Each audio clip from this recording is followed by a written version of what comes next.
لله نحمده ونستعينه ونستغفره ونؤمن به ونتوكل عليه ونعوذ بالله من شرور أنفسنا ومن سيئات أعمالنا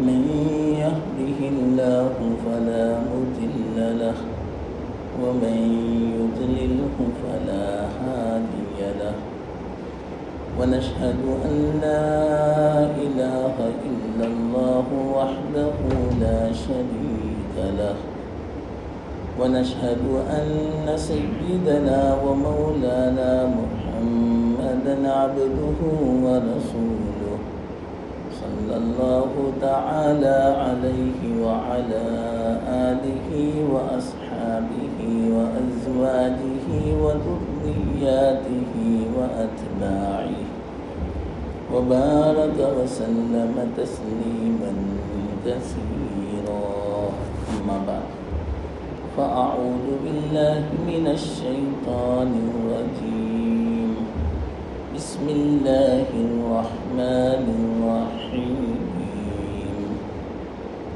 إياك نعبد وإياك نستعين صدق الله العظيم. محترم دوستوں،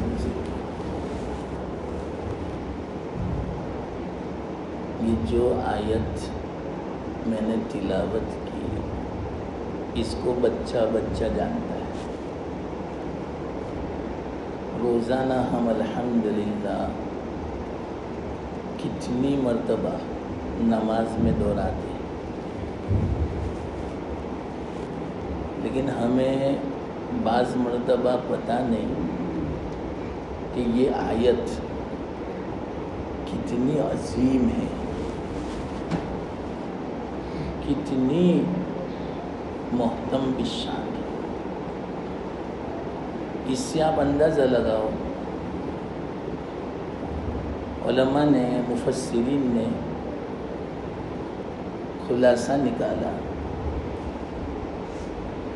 کہ جتنی بھی آسمانی کتابیں ہیں ان تمام آسمانی کتابوں کا خلاصہ کلام مجید ہے. سب آ گیا کلام مجید، تورات، انجیل، زبور، صحائف ابراہیم، صحائف موسیٰ، صحائف آدم، تمام کے صحیفوں کا خلاصہ کلام مجید. اور پورے کلام مجید کے مضامین کا خلاصہ حوامیم میں، جس سورت کی ابتدا حامیم سے ہوتی اس میں پورے قرآن کا خلاصہ حوامیم میں، اور تمام حوامیم کا خلاصہ سورہ فاتحہ، اور سورہ فاتحہ کا خلاصہ ایاک نعبد و ایاک نستعین. اس سے پتہ چلا یہ آیت پورے قرآن کا خلاصہ، تورات، زبور، انجیل کا خلاصہ، ابراہیم اور موسیٰ اور آدم اور جتنے بھی انبیاء آئے ان کی جتنے بھی صحیفے نازل ہوئے تمام کا خلاصہ ایاک نعبد و ایاک نستعین. اب ہے کیا اس میں کہ جو تمام کتابوں کا خلاصہ ہے؟ دیکھو مختصر اس کا معنی ہوتا ہے ایاک نعبد، تیری ہی عبادت کرتے ہیں. یہ معنی ہوگا تیری عبادت کرتے ہیں، نہیں تیری ہی. ایاک نا ایاک، یہ جو پہلے آیا نا اس کا یہ معنی تیری ہی عبادت کرتے ہیں، تجھ ہی سے مدد مانگتے ہیں اور کسی سے نہیں. بھئی یہ ہے خلاصہ تمام شریعت کا، تمام کتابوں کا،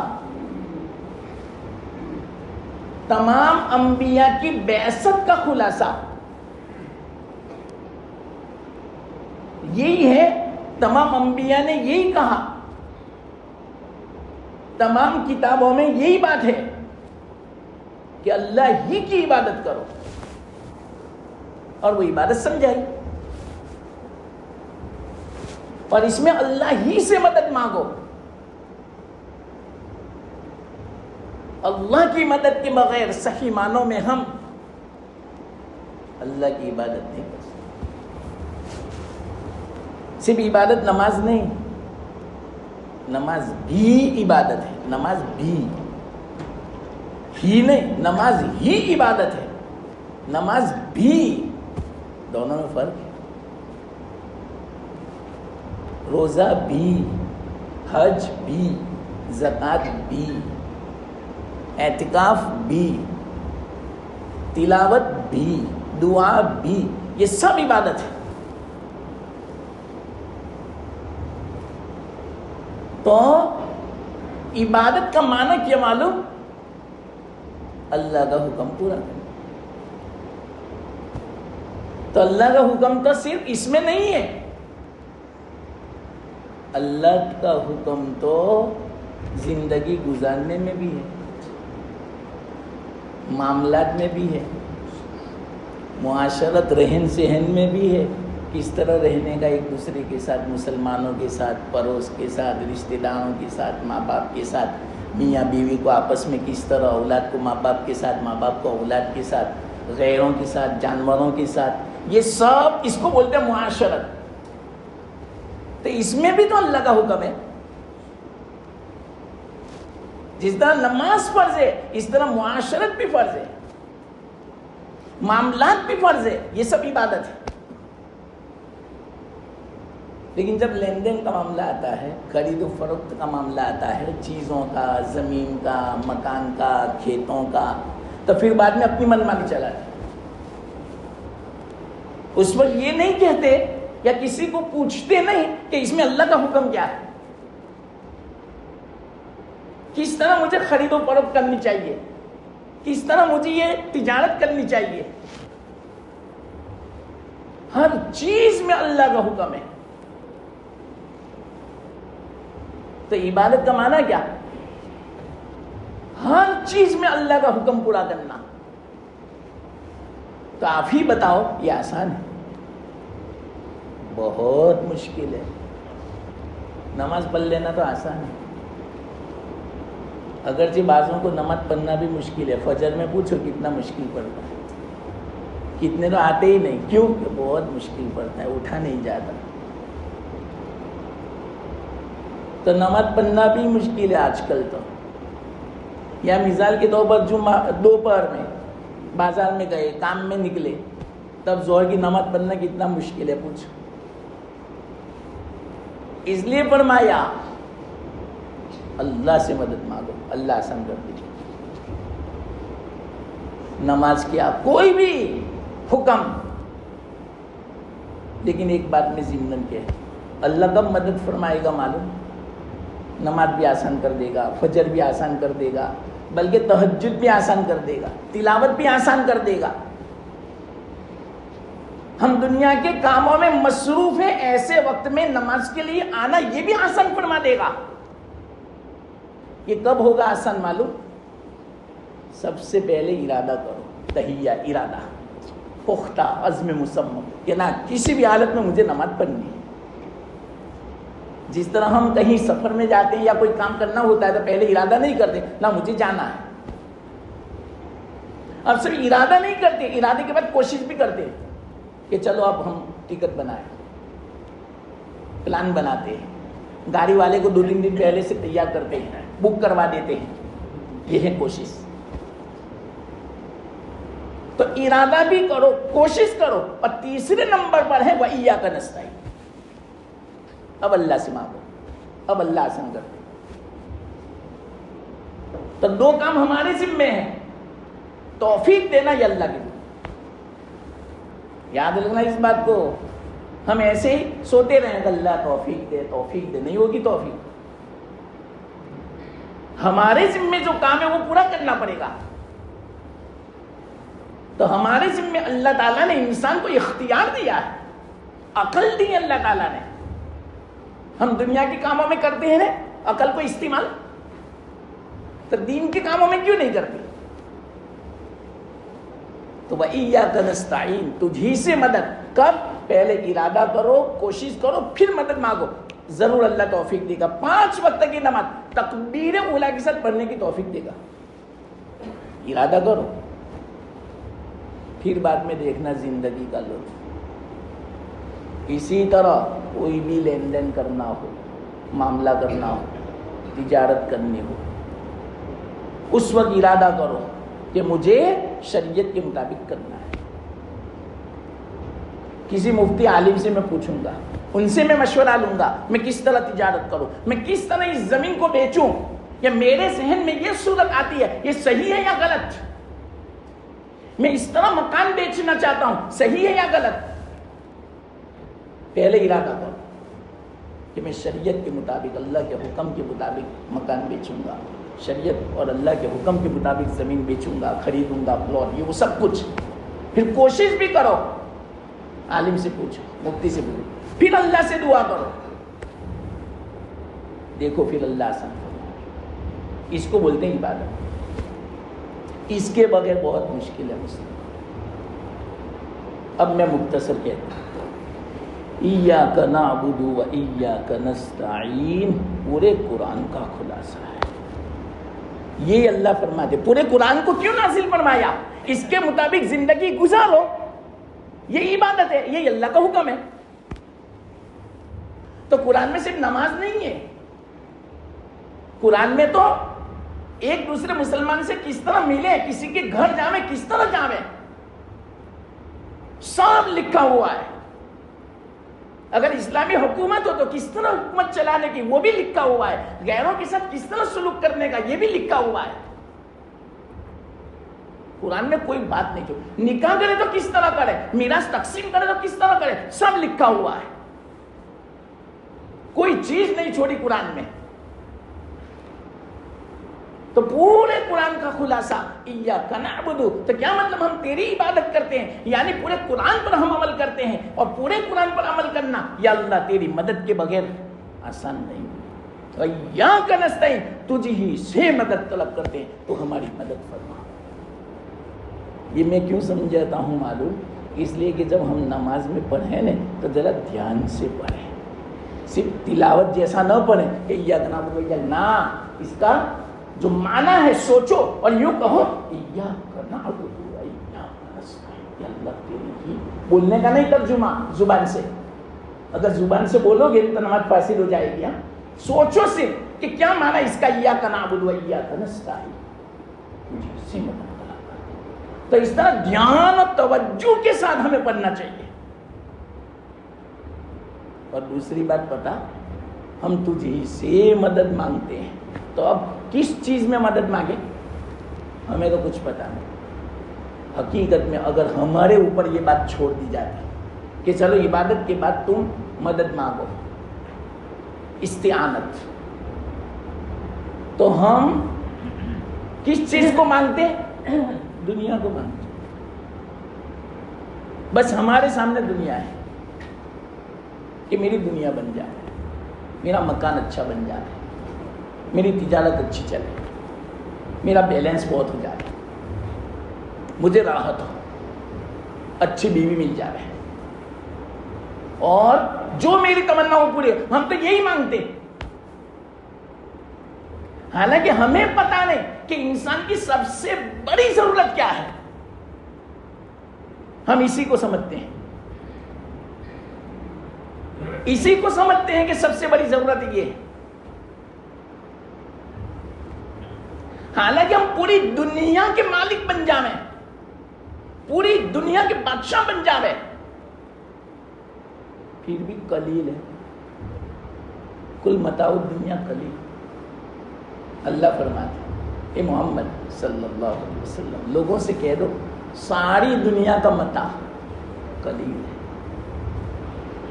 تو ہم نے تو تھوڑا ہی مانگا, صرف اپنا مکان مانگا, تھوڑا سا بیلنس مانگا, اچھی گاڑی مانگی, عزت مانگی, پوری دنیا اگر مانگے پھر بھی قلیل ہے.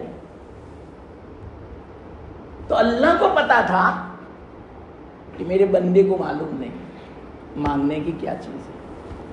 یہ اصل مجھے سمجھانا ہے, بہت مختصر وقت ہے, لیکن یاد رکھنا اس بات کو. کیوں؟ پورے قرآن کا خلاصہ, ساری آسمانی کتابوں کا خلاصہ, تمام انبیاء کی بعثت کا خلاصہ اس صورت میں ہے. اور یہ ہے کہ اصل اللہ سے ہمیں مانگنا ہے, اور کیا چیز مانگنا ہے ہمارے اوپر نہیں چھوڑا. ہمارے اوپر اگر چھوڑا جاتا تو میں نے آپ کو بتایا کہ میرا بہترین مکان ہو, بہت بیلنس ہو, کروڑوں کا, بہترین گاڑی ہو, ہر مہینے سفر کروں میں باہر کا, اور اتنی تجارت ہو. بس ہم تو یہی مانگتے, حالانکہ یہ تو کچھ بھی نہیں ہے, پوری دنیا قلیل ہے. اللہ فرماتے تو اللہ نے ہمیں سکھایا کیا مانگنے کا. وَإِيَّاكَ نَسْتَعِينُ, تجھی سے مانگتے ہیں مدد. تو کس چیز کی مدد؟ حقیقت میں تو اللہ تعالیٰ نے سمجھایا, اللہ تعالیٰ نے ہمیں بتایا. یہ ایسی دعا ہے, ایسی مدد ہے, ہر نبی نے مانگی, ہر صحابی نے مانگی, ہر ولی نے مانگی. اس دعا سے کوئی بے نیاز نہیں. ہر آدمی کو ضرورت ہے قدم قدم پہ. اگر یہ جو دعا قبول ہو جاوے, دنیا میں بھی کامیاب, اس لیے دھیان سے مانگو, دھیان سے پڑھو نماز میں. اس سے بہتر موقع نہیں ہے, نماز سے بہتر موقع. نماز کی حالت میں بندہ اللہ کے سامنے کھڑا ہے, اللہ کو گویا دیکھ رہا ہے. اگر ہم اللہ کو نہیں دیکھتے تو اللہ ہمیں دیکھتا ہے. اس سے زیادہ قرب کا, نزدیکی کا ذریعہ کوئی نہیں ہے دنیا میں نماز سے زیادہ. تو آدمی کتنا قریب ہے اللہ تعالیٰ سے. ایسے وقت میں اگر ہم سورہ فاتحہ ایسے ہی پڑھ لیتے ہیں بے توجہی سے, کتنے افسوس کی بات ہے. توجہ سے پڑھو. اور توجہ بھی میں نے آپ سے کہا سب سے بڑی جو دعا ہے پورے قرآن, پوری سورہ فاتحہ کا خلاصہ, ایاک نعبد و ایاک نستعین. مدد کس میں, لیکن وہ خلاصہ بیان فرمایا آگے والی آیت میں, اہدنا الصراط المستقیم. یہ ہے سب سے بڑی ضرورت ہمیں مسلمانوں. آج ہمیں پتہ نہیں, ہمیں اگر کوئی کہے چلو کیا ضرورت ہے, تو ہم کیا کہیں گے, میرے پاس مکان نہیں ہے تو مکان کی ضرورت ہے. ارے اس سے بھی زیادہ صحیح میں کہتا ہوں, ابھی ہمیں پتہ نہیں چلے گا. سب سے بڑی ضرورت ہے ہدایت کی. اللہ تعالیٰ نے یہ سکھایا بندوں کو کہ ہدایت مانگو, اور ہدایت بھی کس کی, سیدھے رستے کی. یہ سب سے بڑی ضرورت ہے. آپ اندازہ لگاؤ اللہ کے رسول صلی اللہ علیہ وسلم دین میں کتنی مرتبہ یہ دعا مانگتے تھے. اللہ کے رسول صلی اللہ علیہ وسلم تو ہدایت کے لیے آئے, لوگوں کو رستہ دکھانے آئے, پھر بھی اللہ سے فرماتے ہیں اللہ اور ہدایت دے, اور ہدایت دے, اور ہدایت. اس سے پتا چلا کہ یہ ہدایت کتنی اہم چیز ہے, کتنی عظیم الشان ہے, جس کا ہمیں احساس تک نہیں ہے. ہم مانگتے بھی نہیں ہیں, یا نماز میں پڑھتے ہیں تو مانگنے کی شکل نہیں ہے, بس ایسے پڑھ لیتے ہیں بے توجہی کے ساتھ. ارے اس طرح پڑھو کہ گویا میں مانگ رہا ہوں اللہ تعالیٰ سے. دن میں ہم کتنی رکعتیں نماز پڑھتے ہیں, تو کم سے کم ہم دن میں 20-25 مرتبہ سورہ فاتحہ پڑھتے ہیں, لیکن ایک مرتبہ کوئی توجہ نہیں ہماری, ایک مرتبہ دھیان سے ہم نہیں پڑھتے کہ میں کیا مانگ رہا ہوں اللہ تعالیٰ سے. تمام انبیاء نے مانگا, تمام صحابہ نے مانگا, آپ اس سے اندازہ لگاؤ ہدایت کتنی ضروری چیز ہے کہ پوری زندگی اللہ کے رسول نے مانگی. حالانکہ وہ تو ہدایت کے لیے آئے تھے, راستہ دکھانے آئے تھے, اس کے باوجود وہ یوں فرماتے ہیں اللہ ہمیں راستہ دکھا, راستہ دکھا, راستہ دکھا. صحیح, اور زیادہ قرب, اور زیادہ نزدیکی کا راستہ دکھا, تیرا قرب حاصل ہو. اب دیکھو, اب ایک مختصر بات میں کہہ دوں 5 منٹ میں, پورا خلاصہ سب کا. یہ کیا ہے ہدایت, یہ عبادت کیا ہے, یہ استعانت کیا ہے, سب کا میں خلاصہ کہتا ہوں. 2 لفظ یاد رکھنا, اس طرح زندگی گزارو کہ جس میں ایسا پتا چلے کہ اس کی زندگی میں, اس کے دل میں اللہ کا خوف ہے. بس یہ لفظ یاد رکھنا, اس کو بولتے ہیں خدا ترسی. پتہ چلے ہماری زندگی سے, ہماری تجارت سے, ہماری معاشرت سے, ہمارے پیشے سے, ہمارے نکاح سے, ہماری چال ڈھال سے, ہماری رفتار گفتار سے, ہمارے ایک دوسرے کے ساتھ سلوک سے, ہمارے رہن سہن سے, ہماری معاشرت سے, ہمارے سفر سے, ہمارے حضر سے, ہماری خلوت سے, ہماری جلوت سے پتہ چلے کہ واقعیتاً یہ خدا ترس آدمی ہے. یہ ہے خلاصہ. یاد رکھنا, بہت سوچا میں نے کہ آپ کو 5 یا 10 منٹ میں پوری شریعت کا, پورے قرآن کا, پوری حدیثوں کا, تمام انبیاء کی تعلیم کا خلاصہ میں کیا بیان کروں. صرف 2 لفظ ہے بس, زندگی گزارو خدا ترسی والی. یہ ہے خلاصہ. میں آپ کو مثال دوں گا, اگرچہ مختصر وقت ہے. تو کیا مطلب ہوا, خدا ترسی تپکتی ہو ہماری زندگی میں, نہ کہ, اب یہ دوسرا لفظ یاد رکھنا, مادہ پرستی نہ ہو. بس یہ ہمیشہ پوری زندگی یاد رکھنا. اہدنا الصراط المستقیم کا معنی گویا خلاصہ, اللہ ہماری زندگی خدا ترسی والی ہو, مادہ پرستی والی نہ ہو. مادہ پرستی کسے کہتے معلوم؟ یہ فارسی لفظ ہے. مادہ پرستی یعنی مادے کی, چیزوں کی, دنیا کی عبادت کرنا, یعنی اس کو ترجیح دینا, اس کو آگے رکھنا, اللہ کے حکم کو پیچھے رکھنا, اس کو بولتے ہیں مادہ پرستی. بالکل آسان الفاظ میں آپ کو سمجھ میں آ جائے ایسا, ہمارا وقت ضائع نہ ہو. تو کیسی زندگی گزارنا خدا ترسی والی کہ جس میں اللہ کا خوف نظر آتا ہو, کوئی دیکھے تو کہے نا یہ اللہ والا ہے, اس کو اللہ کا خوف ہے, اس کو دنیا کی محبت نہیں ہے, یہ کسی کو دھوکہ نہیں دیتا.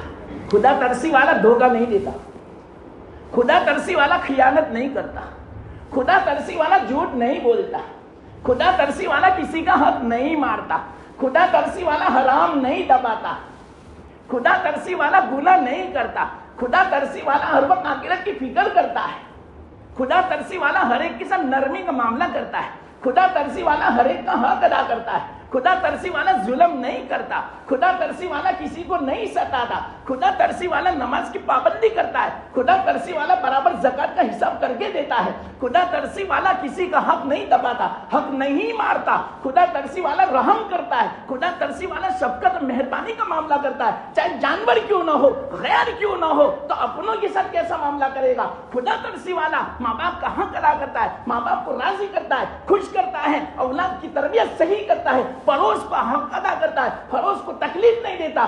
سمجھا جاتا ہے اس کو دیکھ کر کہ واقعیتاً خدا ترس آدمی ہے. یہ ہے خلاصہ, یہ ہے اہدنا الصراط المستقیم. اس کی دعا مانگتی ہم. لیکن آج ہماری زندگی اٹھا کے دیکھو, مادہ پرستی, ہر چیز میں مادہ پرستی, ہر چیز میں دنیا کو آگے,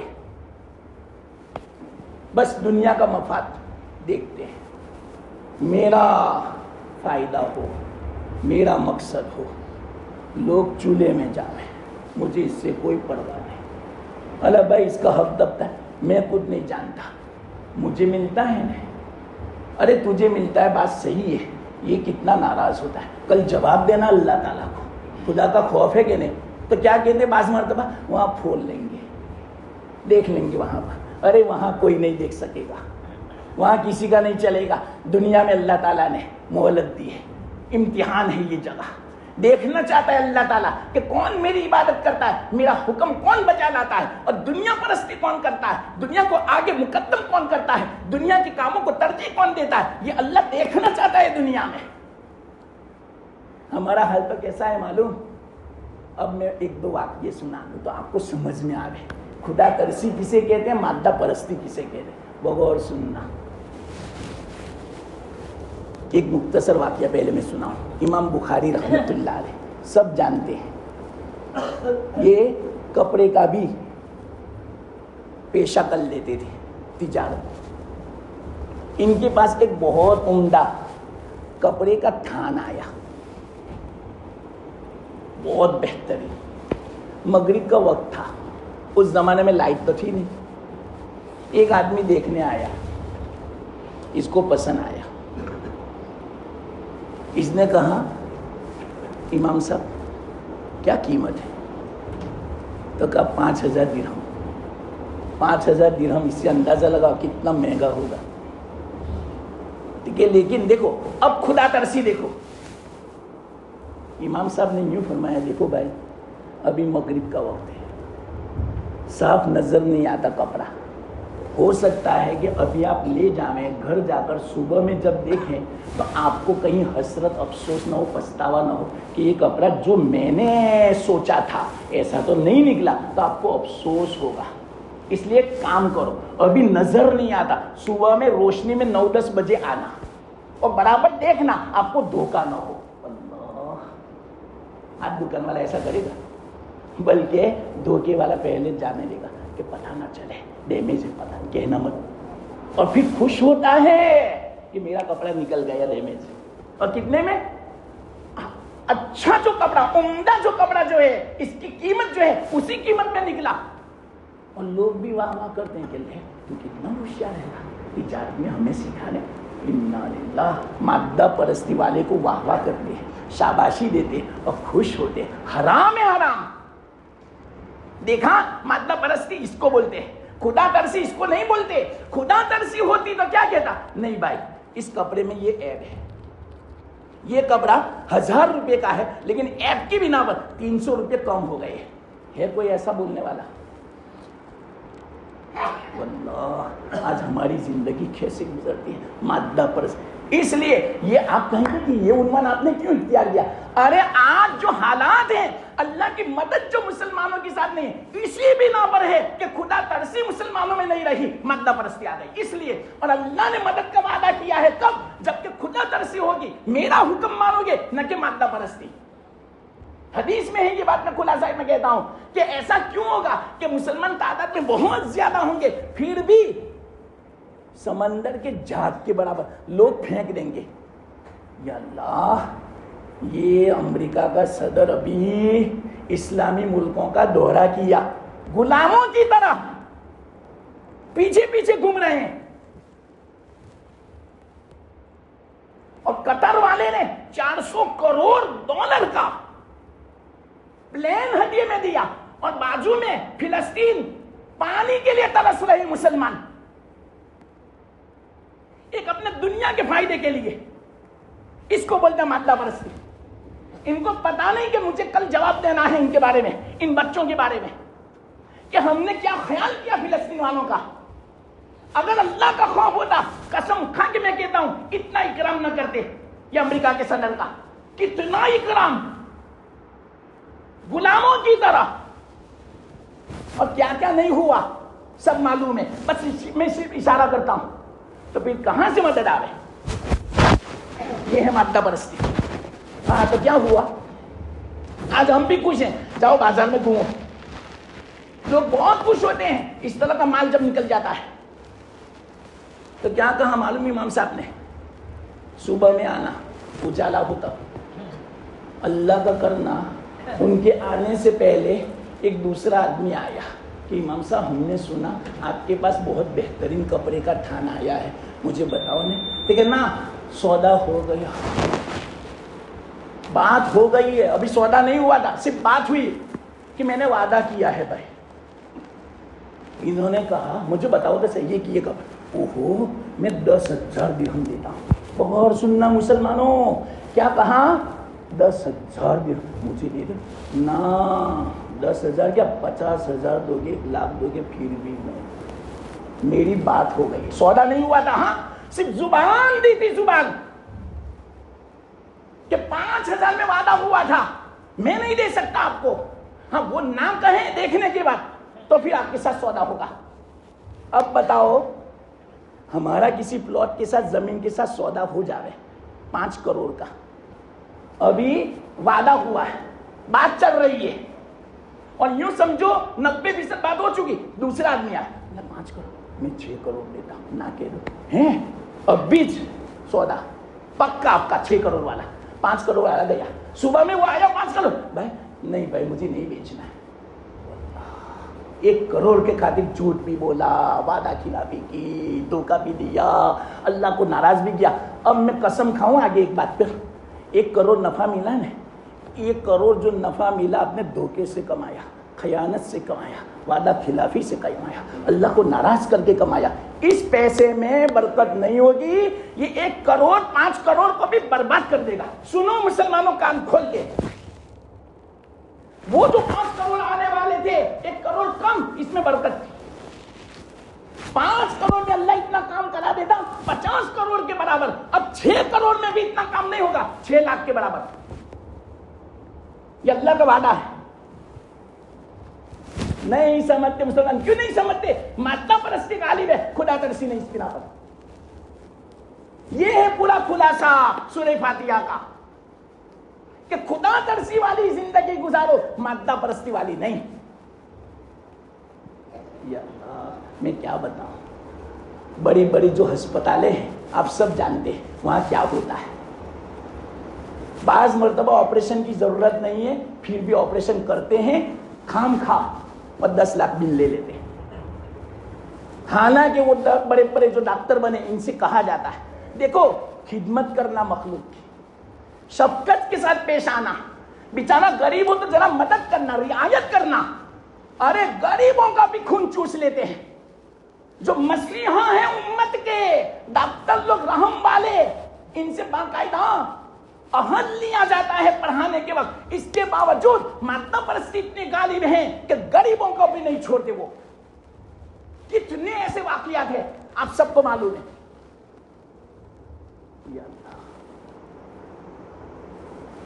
کیا کرے, وقت ہو گیا, ورنہ آپ کو بتاتا. خدا ترسی اور مادہ پرستی 2-3 واقعے میں آپ کو سنا تھا, یہ تو میں نے ایک سنایا. اس سے اندازہ ہو گیا نا ہمارا کیا معاملہ ہے. چلو آج تک دنیا والوں نے کیا کیا ہوگا, پلاٹ میں, زمینوں میں, کھیت میں, مکانوں میں پھر جاتے ہیں, زبان کی کوئی قیمت نہیں. ارے یاد رکھنا مسلمان تو وہ ہیں گردن کٹ جاوے لیکن زبان نہیں بدل سکتی. ایک مرتبہ وعدہ کر دیا بس ختم بات, چاہے میرا نقصان ہو, لیکن میرے اللہ کا حکم نہ ٹوٹے, شریعت کا نقصان نہ ہو. آج یہ ماحول نہیں رہا, بس میرا فائدہ ہو دنیا کا. چاہے اللہ کا حکم ٹوٹے, اللہ ناراض ہو, مجھے اس سے کوئی پرواہ نہیں. اس کو بولتے ہیں مادہ پرستی. اور ہر وقت چاہے تمہارا نقصان ہو, بظاہر کروڑوں کا نقصان ہے, لیکن اس میں میرا اللہ راضی ہوتا ہے. یہ کر کے دیکھو پھر اللہ کی مدد کیسے آتی ہے. یہ ہے خدا ترسی, یہ ہے پورے سورہ فاتحہ کا بالکل مختصر, میں نے 10 منٹ میں خلاصہ کہا. پوری زندگی چاہیے سورہ فاتحہ کی تفسیر بیان کرنے کے لیے, لیکن سب کا خلاصہ میں نے کہہ دیا. اللہ مجھے آپ کو سب کو عمل کی توفیق عطا فرمائے. وآخر دعوانا الحمدللہ رب العالمین.